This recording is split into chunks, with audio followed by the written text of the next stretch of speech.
Hello everyone, good morning. Welcome back to my channel MKS blog. MKS নতুন ব্লগে নতুন দিনে তোমাদের সবাইকে অনেক ওয়েলকাম জানাচ্ছি। তোমরা সবাই কেমন আছো? আশা করি সবাই খুব ভালো আছো, সুস্থ আছো।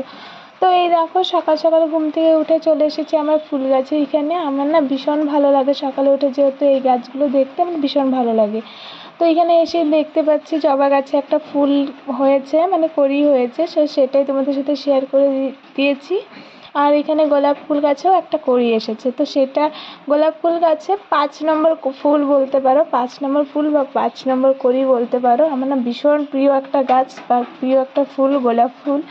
তো এটা একটা ডাল লাগিয়েছিলাম, সেটাতে এটা নিয়ে 5 নম্বর ফুল এসেছে। আমার ভীষণ দেখে তো ভীষণ আনন্দ বা ভালো লেগেছে। তো এইদিকে গাছগুলো দেখে এসে এদিকে চলে এসেছি ঘর ঝাড় দিতে। এখন কিন্তু সকাল 7:30 বাজে, 7:30 না 6:30 বাজছে। তো ঘুম থেকে উঠে এই যে মেয়েদের যা যা সংসারে কাজ থাকে সমস্ত কিছু সারবো এখন। ওইদিকে কিন্তু বাবা আর ছোটো নাটকা এখনও ঘুমিয়ে আছে। আমাদের যেহেতু ঘরটা মানে একই ঘর, মানে বলতে পারো যে ঘরের ভিতরে ঘর আর কি, ওরকমটা।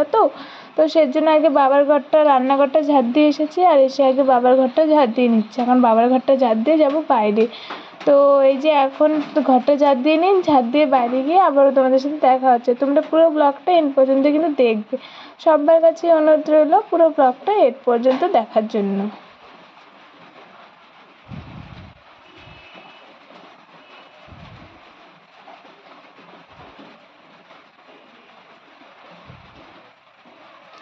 বাইরে এসে সমস্ত কিছু গুছগাছ করে এই যে ঝাড় দিয়ে নিচ্ছি, যেহেতু বাচ্চারা বাইরে বেশিরভাগ খেলে, মাম্মাম তো এটা সেটা ছড়িয়ে ছিটিয়ে রাখে। তো এখনও সেভাবে সবাই উঠেনি, শুধু আমি উঠেছি আর আমার কাকি শাশুড়ি উঠেছে আর জেঠিমা উঠেছে। মানে যারা বয়স্ক তারা তো ভোরবেলায় উঠে পড়ে, ভোরবেলা উঠেই ফুল আনতে যায়। আর এদিকে আমি উঠেছি, আর এই যে কাকি দেখতে পেয়েছে, বর্মশাও কিন্তু ঘুম থেকে উঠেছে। ঘুম থেকে উঠে এখন হয়তো মুখ টুক দিয়ে ফ্রেশ হবে। আর এইদিকে এই দেখো আমি বাইরেটা ঝাড় দিয়ে এসেছি, এসে এই যে ঘরটা মানে জামা কাপড়গুলো ধুয়ে নিচ্ছি। আর তার মাঝখানে এই যে ক্যামেরার সামনে দিয়ে ছোটো নাটকা হেঁটে গেলেও, মানে কলের পাড়টা তো কলের পাড়টা আমাদের একদমই ছোট, আর লাইট আছে, মানে জ্বালানা নেই, তো অন্ধকার বলে আমি সামনেই মানে ক্যামেরাটা রেখে মানে ব্লগটা কন্টিনিউ করছিলাম। তো সেই মাঝখানেই ছোটো নাটকা এসে তার পাটা দেখিয়ে দিল, দেখিয়ে চলে গেল। আর এদিকে দেখো আমি শাড়িটা পরে কালকে শর্ট ভিডিও বানিয়েছিলাম। তো যেহেতু 2 দিন না 3 দিনের মতো পরেছি, তো নতুনই শাড়ি, কিন্তু আমার এটা ধুয়ে দিতে ইচ্ছে হলো, তো সেজন্য এটা একটু সার্ফের জলে কচলিয়ে ধুয়ে দিব। ধুয়ে দিয়ে মেলে তারপর বেডশিট আছে, বিছানার বেড কভার আজকে 3 দিন ধরে আমি রেখে দিয়েছি ভিজাবো বলে, আর ভিজিয়ে উঠতে পারছিলাম না, কেন জানি না, মানে এত কুড়োমি লাগছিল কি বলবো আর। তো সেজন্য ভাবলাম আজকে ভিজিয়ে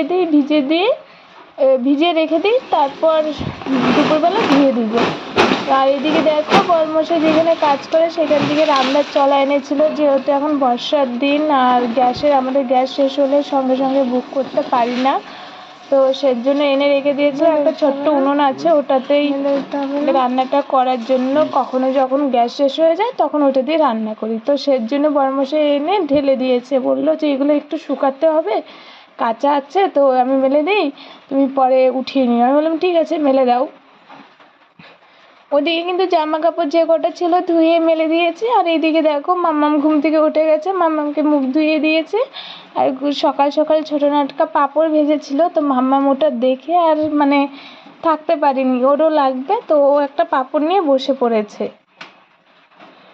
আর এদিকে কিন্তু মাম্মামকে সে ক্রিম দিয়ে দিচ্ছিলাম, আর ওইদিকে ছোটো নাটকা যেহেতু ক্যামেরা করে দিচ্ছিল, ছোটো নাটকার সঙ্গে একটু বক বক করছিলাম।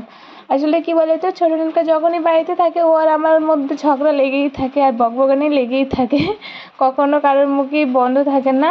আমিও যেরকম বলি ওকে, ও আমাকে ওরকম বলে।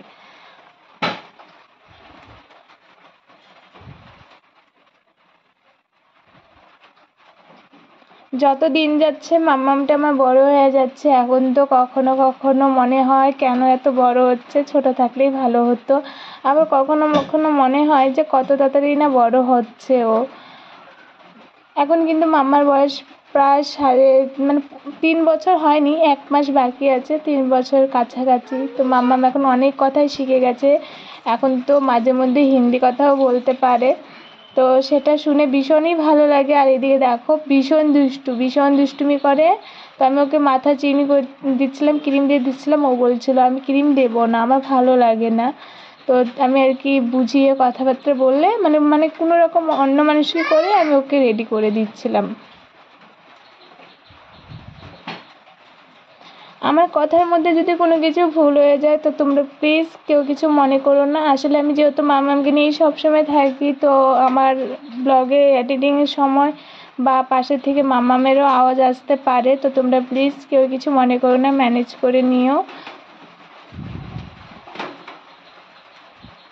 যারা যেমন আমার পুরো ব্লগটা এন্ড পর্যন্ত দেখেছো তাদেরকে অসংখ্য ধন্যবাদ, বা দেখছো যারা তাদেরকে অসংখ্য ধন্যবাদ। আর যারা যারা পুরো এন্ড পর্যন্ত দেখোনি তাদের কাছে অনুরোধ রইল পুরো ব্লগটা এন্ড পর্যন্ত দেখে যদি ভালো লাগে লাইক কমেন্ট আর চ্যানেলটাকে সাবস্ক্রাইব করে দিও, আর বেশি বেশি করে শেয়ার করে দিও। এদিকে কিন্তু বক বক করতে করতে মামামের খাবারটাও রেডি করে নিচ্ছি। এখন ঘড়িতে তোমাদের বাজে ওই 9:15টার মতো, 9:30 কি ওরকমই হবে, আমার ঠিক টাইমটা খেয়াল নেই। তো মামামের আজকে দুধ ছিল না বলে ওকে ছাতু খাইয়ে দিব। এই যে ছাতু বানিয়ে নিচ্ছি। আর ওইদিকে কিন্তু সবারই চা খাওয়া কমপ্লিট হয়ে গেছে, শুধু আমার আর ছোটো নাটকারই হয়নি। তো ছাতু যেহেতু এমনি গরম জল দিয়ে গুলেছি, তাই ভাবলাম একটু লবণ দিয়ে দিই, তো সেজন্য একটু লবণ দিয়ে নিয়েছি।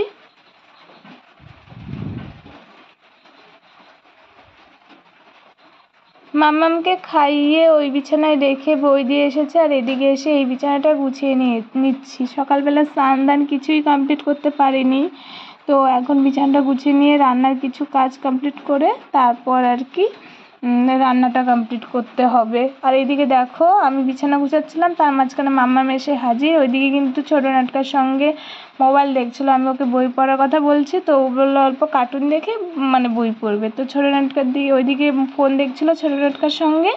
তো যেই ছোটো নাটকার ফোন আসলো, ফোনটা নিয়ে এসেছে, তো সেজন্যে ও চলে এসেছে। আর এদিকে ছোটো নাটকা তো সবসময় আমার ক্যামেরার আগে থাকবে, ওকে আর কি বলবো, ক্যামেরাটা যখনই আমি অন করব তখনই আমার ক্যামেরার সামনে গিয়ে দাঁড়িয়ে থাকবে। আর এদিকে বিছানা ঝাড় থেকে ঝাড়ুটা ছিঁড়ে খুলে গেছিলো, তো আমার কাছে কোনো হাতের সামনে কোনো সুতো বা দড়ি ছিল না, সেজন্য আমি গার্ডার দিয়ে বেঁধে নিলাম। স্নান দান কিচ্ছু হয়নি, সকালের খাবার দাবারও এখনো হয়নি, এখন 11:30 বাজতে চললো। জানি না সকাল থেকে কি করছে, কিচ্ছু ভালো লাগছে না।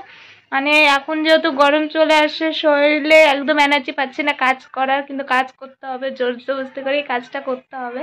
ছোটো নাটকে গেছিলো বাজারে, বাজার থেকে এনেছে আজকেও মাছ এনেছে। তো আজকে এনেছে রুই মাছ। তো চলো তোমাদের সাথে সেটা শেয়ার করে দিই।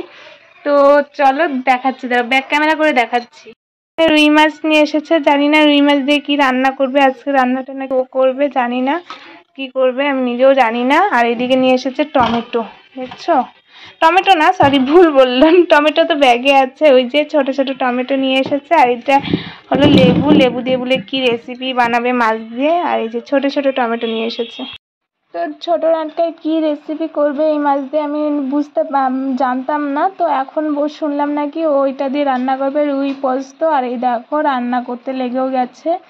এখন কিন্তু ঘড়িতে বাজে 1:45, আর আমার রান্না বান্না কমপ্লিট হয়ে গেছে। কি কি রান্না করেছি সেটা তোমাদেরকে পরেই দেখাই, আগে ওর রান্নাটা দেখে নাও। ও কিন্তু রান্না ভালোই করতে পারে, আমার বর শ্বশুরমশাই তিনজনই ওরা খুব ভালো রান্না করে।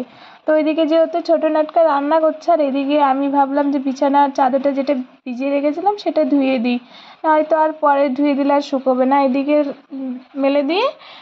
মেলে দিয়ে এসেছি রান্নাঘরে। আর এসে দেখো এই যে রান্নাবান্না কমপ্লিট হয়ে গেছে, আমি স্নান টানও কিন্তু কমপ্লিট হয়ে গেছে। আর এখানে রান্না করেছি কুল দিয়ে টমেটোর চাটনি, আর ওইদিকে সাতনার চচ্চড়ি করেছি আমি। আর এইদিকে দেখো রুই পোস্ত করেছে ছোটো নাটকা। দেখতে কি সুন্দর হয়েছে না কালারটা, খেতেও কিন্তু ভীষণ টেস্টি হয়েছিল।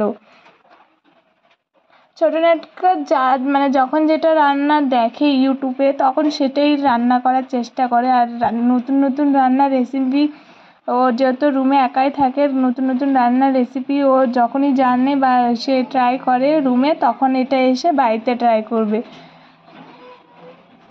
বিয়ের আগে এরকম ভালো রান্না বা সেরকম রান্না আমি কিছুই জানতাম না, যেটা বিয়ের পর শ্বশুরবাড়িতে এসে শিখেছি। আমার বাপের বাড়িতে সব কিছু রান্নার মধ্যে পেঁয়াজ খায়, কিন্তু শ্বশুরবাড়ি এসে দেখলাম না, পেঁয়াজ ছাড়াও রান্না করা যায়, পেঁয়াজ ছাড়াও রান্না টেস্টি হয়। এখন কিন্তু বিকেলবেলা এই যেগুলো সকালে বরমশাই মেলে দিয়েছিল সেগুলো এখন গুছিয়ে নিচ্ছি। আর আকাশটা খুব মেঘলা করেছে, হয়তো বৃষ্টি আসবে, সেজন্য তাড়াতাড়ি করেই গুছিয়ে নিচ্ছি। আর এদিকে ছোটো নাটকা শুয়েছিল, ওকেও টেনে নিয়ে চলে এসেছি। বললাম যে আমি একা একা কেন করবো, তুমিও চলো আমার সঙ্গে একটু কাজ করবে। আর ওইদিকে কিন্তু ঘরে বরমশাই খেতে বসেছে। আমি তো অর্ধেক ভরে নিয়েছি, এখন ছোটো নাটকাকে বলছি আমি বস্তা ধরছি তুমি ভরো। তো শুনে অনেকটাই অবাক হলো, অবাক চোখে বললো যে ঠিক আছে আমি ভরে দিচ্ছি। এদিকে যে কটা লাকড়ি ছিল সেগুলোটা ভরে নিয়েছি। এখন কুড়োগুলো এই যে কাকি যেখানে গরম জল করে সেই বস্তায় ভরে রেখে এসেছি কাকির ওই উনুনের পাড়ে। তো কাকি একাই গরম জল করে না, মানে গরম জল যখন করে আমিও আনি, কাকিও নেয়, বা আমি বসাই কাকি আনে, বা এরকম আর কি। তো আশা করি তোমাদের ব্লগটা খুব ভালো লেগেছে। তো ভালো লাগলে লাইক কমেন্ট আর বেশি বেশি করে শেয়ার করে দিও। আজকের ব্লগটা এখানেই শেষ করলাম। তোমাদের কেমন লাগলো অবশ্যই কিন্তু কমেন্ট করে জানাবে। আবারও নেক্সট দেখা হচ্ছে আর একটি নতুন ব্লগে নতুন দিনে। টাটা।